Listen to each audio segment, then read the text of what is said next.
ശബരിമല സ്വർണ്ണക്കൊള്ളക്കേസിൽ കൊല്ലം vigilance കോടതി കസ്റ്റഡിയിൽ വിട്ട ദേവസ്വം ബോർഡ് മുൻ പ്രസിഡന്റ് എ പത്മകുമാറിനെ SIT ഇപ്പോൾ ചോദ്യം ചെയ്യുകയാണ്. തിരുവനന്തപുരത്ത് ക്രൈംബ്രാഞ്ച് ഓഫീസിലാണ് ഉന്നത ഉദ്യോഗസ്ഥർ എ പത്മകുമാറിനെ ചോദ്യം ചെയ്യുന്നത്. അതേസമയം കേസിൽ തന്ത്രിമാരുടെ മൊഴി രേഖപ്പെടുത്തി പ്രത്യേക അന്വേഷണ സംഘം. കണ്ഠരര് രാജീവര്, കണ്ഠരര് മോഹനര് എന്നിവരാണ് SIT ഓഫീസിലെത്തി മൊഴി നൽകിയത്. അറിയാവുന്നതെല്ലാം SITയോട് പറഞ്ഞിട്ടുണ്ടെന്ന് എ പത്മകുമാർ പറഞ്ഞ ദൈവതുല്യനായ വ്യക്തി ആരാണെന്ന് തനിക്കറിയില്ലെന്നും കണ്ഠരര് രാജീവര് പ്രതികരിച്ചു. SITയെ കണ്ടു. അതിനെക്കുറിച്ചുള്ള കൂടുതൽ വിശദവിവരങ്ങളൊന്നും തരാൻ പറ്റത്തില്ല. എനിക്ക് നിയന്ത്രണങ്ങളുണ്ട്. സ്ഥാപന ജംഗമ സ്വത്തുക്കളൊക്കെ ദേവസ്വം ബോർഡിന്റെ കസ്റ്റഡിയിലാണ്. അല്ല, നമുക്ക് അതുമായിട്ട് യാതൊരു ബന്ധമില്ല. ഉണ്ണികൃഷ്ണനെ പറ്റി അവിടെ വർക്ക് ചെയ്ത ആളല്ലേ, എനിക്കറിയായിരിക്കും. അത് ഞാനെങ്ങനെ അറിയാനാ? ദൈവതുല്യന എത്രയോ പേരുണ്ട്. സ്വാമി സാർ, ഷഫീദ് റാവുത്തർ ഇപ്പോൾ തിരുവനന്തപുരത്ത് നിന്ന് വിശദാംശങ്ങളുമായി ചേരുന്നുണ്ട്. ഷഫീദ്, എ പത്മകുമാറിനെ ഇപ്പോൾ ചോദ്യം ചെയ്യുന്നുണ്ട്. ഈ തന്ത്രിമാർ എന്തൊക്കെ കാര്യങ്ങൾ SIT അറിയിച്ചിട്ടുണ്ട്, എന്തൊക്കെയാണ് വിവരങ്ങൾ ഷഫീദ്? ഉന്മേഷ, വളരെ നിർണായകമായിട്ടൊരു നീക്കത്തിലൂടെ SIT ഇപ്പോൾ കടന്നു പോവുകയാണ്. പ്രത്യേകിച്ച് ഇന്നാണ് എ പത്മകുമാറിനെ 2 ദിവസത്തെ കസ്റ്റഡിയിൽ കൊല്ലം വിജിലൻസ് കോടതി അനുവദിച്ചത്. അതിന് പിന്നാലെ SITയുടെ ക്യാമ്പ് ഓഫീസായിട്ടുള്ള ഈഞ്ചക്കൽ ക്രൈംബ്രാഞ്ച് ഓഫീസിലേക്ക് എ പത്മകുമാറിനെ എത്തിച്ച ചോദ്യം ചെയ്യൽ ആരംഭിച്ചിട്ടുണ്ട്. കഴിഞ്ഞ തവണ അദ്ദേഹത്തെ അറസ്റ്റ് രേഖപ്പെടുത്തുന്ന ദിവസം കാര്യമായിട്ടുള്ള ചോദ്യം ചെയ്യൽ അത് പൂർത്തിയാക്കാൻ SITക്ക് കഴിഞ്ഞിട്ടില്ല. അതുകൊണ്ട് തന്നെയാണ് ഇപ്പോൾ കസ്റ്റഡിയിലെടുത്ത് ചോദ്യം ചെയ്തത്. പക്ഷേ ആറന്മുള അടക്കമുള്ള സ്ഥലങ്ങളിൽ അദ്ദേഹവുമായി തെളിവെടുപ്പിനും സാധ്യതയുണ്ടെന്നുള്ള വിവരം SITയിൽ നിന്ന് ലഭിക്കുന്നുണ്ട്.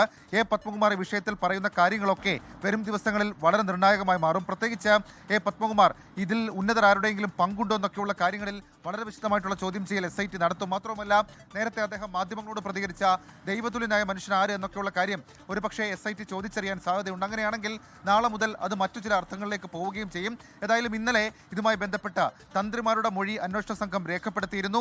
ഉദ്യോഗസ്ഥർ പറഞ്ഞതനുസരിച്ചാണ് സ്വർണ്ണപ്പാളിയിൽ അറ്റകുറ്റപ്പണിക്കായി അനുമതി നൽകിയെന്നാണ് ഇവരുടെ മൊഴി. മാത്രമല്ല, ഇക്കാര്യത്തിൽ കൂടുതലൊന്നും അറിയില്ല എന്നൊക്കെയുള്ള കാര്യങ്ങൾ തന്ത്രിമാർ മൊഴിയായി നൽകിയെന്നുള്ള വിവരം കൂടി SITയിൽ നിന്ന് ലഭിക്കുന്നുണ്ട്. അതേസമയം അതിനിടെ വളരെ പ്രധാനപ്പെട്ട മറ്റു 2 നീക്കങ്ങൾ കൂടി നടന്നിട്ടുണ്ട്.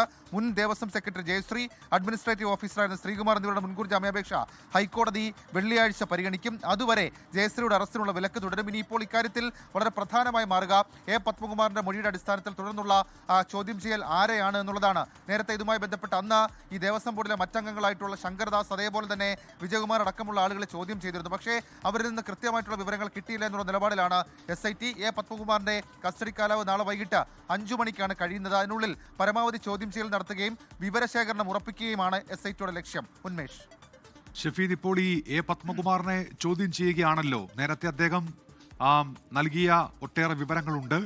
എന്ത് കാര്യങ്ങളിലൊക്കെ വ്യക്തത വരുത്താനാണ് ഇപ്പോൾ ഈ SIT ശ്രമിക്കുന്നത് നിലവിലെ ചോദ്യം ചെയ്യലിൽ ഷഫീദ്? ഇക്കാര്യത്തിൽ റിമാൻഡ് റിപ്പോർട്ട് അടക്കം നമ്മൾ കണ്ട ചില കാര്യങ്ങളുണ്ട്. അതിൽ ഏറ്റവും പ്രധാനം എ പത്മകുമാർ ഈ വിഷയത്തിൽ ഇപ്പോൾ നിലവിൽ SIT എത്തി നിൽക്കുന്ന അന്വേഷണം പ്രകാരം ഈ സ്വർണ്ണക്കൊള്ളയുടെ മുഖ്യ ആസൂത്രകൻ എന്നുള്ള വിലയിരുത്തലാണ് SIT ഉള്ളത്. മാത്രവുമല്ല, അദ്ദേഹം ദേവസ്വം ബോർഡ് യോഗത്തിൽ തീരുമാനം പിന്നീടെടുക്കാമെന്ന് മറ്റംഗങ്ങൾ പറയുകയും അതിനുശേഷം കൃത്രിമമായി മീറ്റിംഗ് മിനിറ്റ്സ് അടക്കമുള്ള കാര്യങ്ങൾ പ്രത്യക്ഷപ്പെടുകയും ചെയ്തതിന് പിന്നിൽ ആര്, മാത്രവുമല്ല ഈ സ്വർണം ചെമ്പ് എന്ന് രേഖപ്പെടുത്തിയതിന് പിന്നിലെ ഉദ്ദേശം എന്ത്, മാത്രവുമല്ല ഈ പത്മകുമാറിന് ശബരിമലയുമായി ബന്ധപ്പെട്ട മറ്റു കാര്യങ്ങൾ അറിയാവുന്ന ഒരാളാണ്.